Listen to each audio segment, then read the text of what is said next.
Hey guys, welcome back. Welcome to a new video. Welcome to a new week. Welcome to another day in the ever present. I hope we're all well. Thank you for commenting, sharing, liking, subscribing as you all do as you come across this channel. Do feel free to hit that thumbs up and that subscribe button before I get started. But today what we're talking about is going to talk about Reiki, and I got asked a really interesting question in one of the comments. And it was from an old video of mine going back probably a few years, and someone was asking, what information do we receive from a distance Reiki session? So I'm going to take this from both sides of the coin, because obviously the recipient of the Reiki, the person receiving the Reiki, may get information, but also the person sending the Reiki may get information depending on who they are, where they are, their level of sensitivity. There are also various practitioners. There is no right or wrong way to kind of like send Reiki, as long as it's sent with the right intentions. They've been trained in the ways of sending Reiki, and they've been trained all the Reiki principles, all that sort of stuff, and they're coming from the highest of good. Then the energy that they're sending is going to be perfect just as it is. However, many practitioners work in many different ways. There is no one right or wrong way of practicing Reiki. So I practice hands-on, very standard. I will just follow where I feel drawn to with my hands. Sometimes I will just follow the chakra points and move down the body. Sometimes I will feel pulled to different areas. Sometimes I might need to stay in certain areas because I feel there's something that just needs some extra healing there. Sometimes I might use symbols over various points, the Reiki symbols.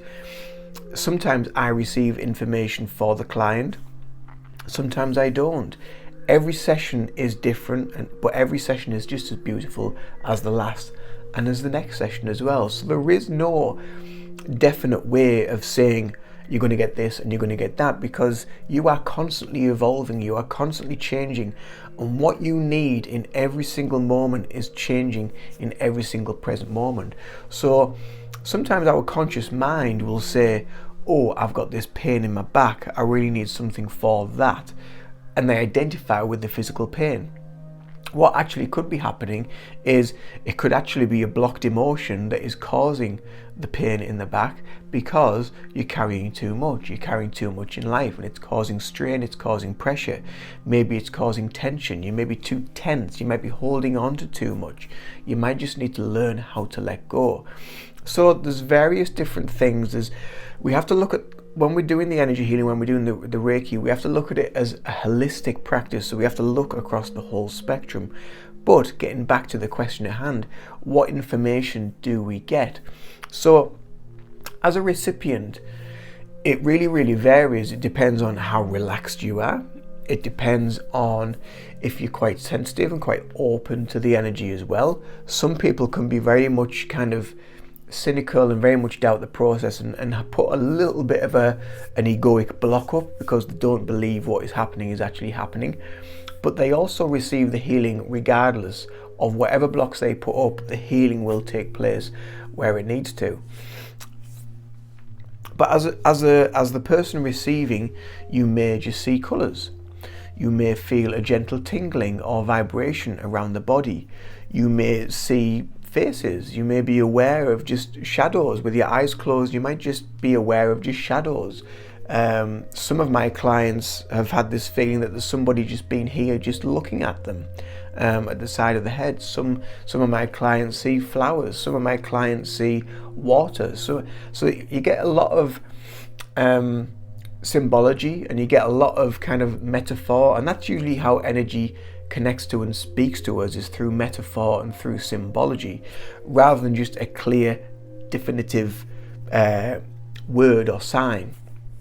So it really does vary from person to person, but you can, during the healing session, because you become so relaxed, because the conscious mind has kind of like stepped away a little bit, the subconscious mind comes forward, and what happens then is the subconscious mind actually knows what you need. And through that peace, through that stillness, you can almost feel what you need. Maybe a sudden realization comes forward where, oh, I need to do this, and then they do that, and it totally changes everything in life. What happened to me when I started receiving Reiki, before I even became a practitioner, before I started training in Reiki, was that I'd found some leaflets at the place that I was working at the time about Reiki. So I went along for a few sessions, and each session that I had, again, was totally different, but each session I had, it was colours, and then the colours started to create shapes and forms, and then I was seeing like owls and people and faces, which again is all totally normal. And when I described some of the faces, some of those faces were actually connected to the guy that was giving me the Reiki, and they were some of his guides that he worked with. When I actually did my level 1 attunement, I started seeing my own personal guides, and they presented themselves to me. So every step of your Reiki journey as a client, as a recipient, it is going to be different, and you will receive exactly what you need. And that's really the important thing, is that you need to take away from this video today, is you do receive everything that you need, whether you're consciously aware of it or not. And I think sometimes with regards to this, the ego does like to get in the way, because you just think, well, I've paid for this session, I've had this session, I want to know exactly what I'm getting and where it's going. But the underlying thing is, unless you're completely sensitive, unless you're completely separated from your physical, and you're completely separated from your ego, and can just tune in to that energy itself, you're not going to know exactly what is taking place. But like I say, you do receive everything that you need at that time. And from client to client that I've worked with over the years, within the same country or internationally as well, because I've sent Reiki to America, I've sent Reiki to Australia, I've sent Reiki to Canada, I've sent Reiki to Indonesia, to India, to Japan. I've sent it all around the world, and everybody has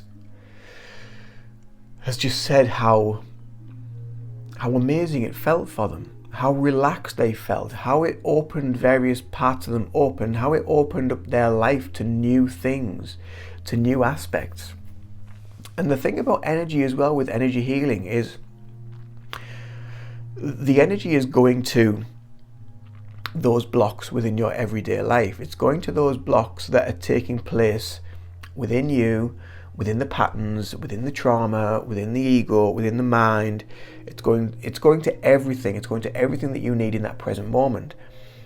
And then what happens is, after maybe a few weeks or a few months, you become aware of how certain things have changed, and how you've gone onto a different trajectory, a different path. You react differently to certain things, to certain situations, and that's because the energy now is starting to permeate into your physical. And I always say as well, when people say they come to me with a physical issue, I always say to them, and I just say, look, the Reiki will help, no doubt about that. However, the physical body is always the last part and parcel of the healing process. We have to work on the energy, we have to work on the blocks, we have to work on the mind, we have to work on your emotions. Once you start working on those elements, then it starts to show within the physical. You start to see and reap the rewards. When I was first receiving Reiki, I had very bad mental health, depression, anxiety, panic attacks, all this stuff that was going on, palpitations, heart issues. I had rashes all down my arms, dry skin, eczema. I had regular bouts of just like a whole body rash, which was basically my immune system, basically like just so whacked out, so worn out, because I was in such a depleted state within my energy. I started the meditation, I started the Reiki. That gave me the foresight of being able to change various things in my life, my diet, drinking more water, stopping smoking, not drinking as much alcohol, changing from various places of where I worked to new locations because the energy was affecting me in those locations. The people that were around me were affecting me in those locations. So it really put me on a journey of just having me from here and going, right, pick you up, let's put you there, and off you go and see how you get on. And that is what Reiki will do for you. It really, really puts you in a new alignment within yourself, and you start to discover parts of you that probably haven't been seen, haven't been known about, haven't been felt for years and years and years, but all of a sudden it all starts coming up. It starts coming up, you become aware of it, and that is where the change comes. And this isn't overnight. This is months, this is years of practice, of healing, of being moved and just going with the flow, just letting go of just thinking that, well, this is what I need to do and this is where I need to go and that is it, and just being totally fixated on that one goal rather than opening your awareness and being aware of so much more of what is going on around you. And that is part of your energy awakening, the blocks becoming released, your mind becoming open through the various practices, through the healing, through the Reiki, through the energy healing. But as a practitioner, what do we see? What do we see and experience, and what do we feel? Again, this is totally different to every practitioner. Not every practitioner sees things. Not every practitioner is aware of things. Usually most practitioners will be aware of heat spots or cool spots as some level of sensitivity to the energy of what is in the person's body. And depending on how spiritually evolved they are and spiritually awakened they are, they can tune into other things as well. So speaking from my example, I've been taken to, during healing sessions that I've been given to other clients, I've been taken to Atlantis, I've been taken to other galaxies, I've been shown different things that I just think, well, I have no idea what this means. But to the recipient, it's had some relevance. They have like some sort of understanding or some connection to what I was seeing. I will see things that are going to take place in the future. Sometimes I'll be aware of things that have taken place in the past that are starting to affect them now. I will be shown things by their guides, things they need to be aware of, or where they're going to be taken to at some point in their life. I'll be aware of again, colours, situations, places. I might just be aware of what they're going through, what they're feeling. I might also be aware of absolutely nothing. But the key thing that I find is, as I speak a lot about within the meditation practice, within Reiki, is not being totally connected to it. Just having an open awareness, finding out what the client is experiencing, finding out what they're feeling. And if I feel the need that I need to share some of that information, then I will. But I don't. Sometimes you have to be careful what information you're sharing. Sometimes you have to think of ways of rewording it. And sometimes I ask their guides as well to give me a way of explaining it or give me a way of writing it down, and I'll do a bit of automatic writing through the session. And that's the information that I will give. But like I say, not every session is like that. Some sessions are just very, very peaceful and I don't experience anything. It varies from person to person, from session to session, and not one session is the same. But also, as a practitioner, you don't need to see anything. You don't need to really feel anything. Okay, it's good to be able to be aware of something, to know the egoic mind likes, and the mind likes to know that something is taking place to keep us in that place. But the most important part about a Reiki session is you, the recipient. It's what you're getting from the session. It's what you're feeling from the session. It's what you're seeing and experiencing, and also the answers that come from you internally. So it's very much like, when you go into a Reiki session, it's very much like hypnotherapy, really. It's very much on the same frequency, on the same wavelength, that you become very quiet, you become very still within yourself, and you just become aware of things that need to be dealt with in life. And then sometimes you will be shown how to deal with things in life. or you will go through a process of receiving multiple Reiki sessions, and the picture will become clearer, the validation will become more obvious for you. But also some people just come for relaxation, and that is ultimately the main thing that we're looking for. That is what we're looking for with a Reiki session, whether it's distance or in person, is just peace. Just peace out, relax, just allow the process, just allow whatever needs to take place. Don't be too fixated, just close the eyes and make that time for you, because that is basically ultimately what the Reiki sessions are for. They are there to teach you to give yourself that time.